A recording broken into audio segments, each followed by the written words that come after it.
So are we seeing more optimism about the transportation sector, especially when it comes to tourism in the region? Hey, good morning there, Sherry.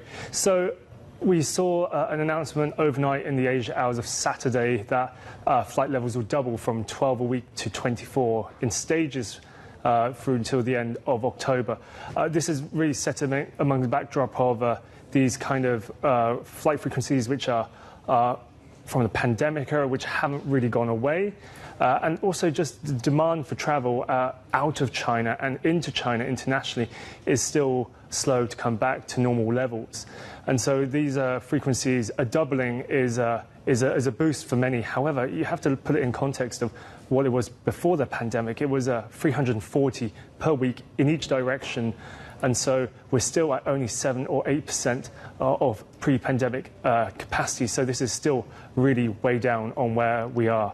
But still, the reaction to the increase in frequencies was pretty immediate. United Airlines announced that it would go from 4 flights a week into China from San Francisco to Shanghai, make that a daily flight, and add Beijing from San Francisco.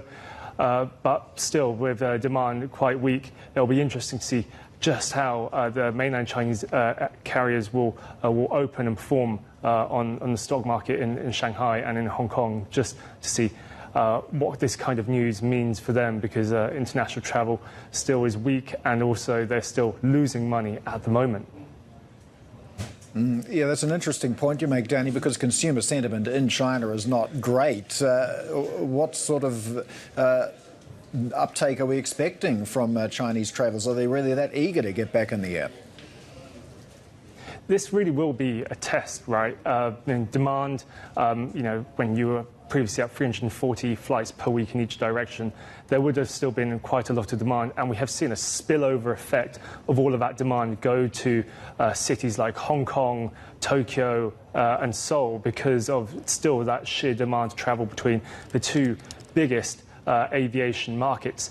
But it really will be a test to see how much these Chinese airlines and also the US airlines will benefit from this increase, and what they will do to particularly airfares. They're still really, really high between the Trans-Pacific markets, not just between non-stop routes and also one-stop routes. It'll be interesting to see what happens next.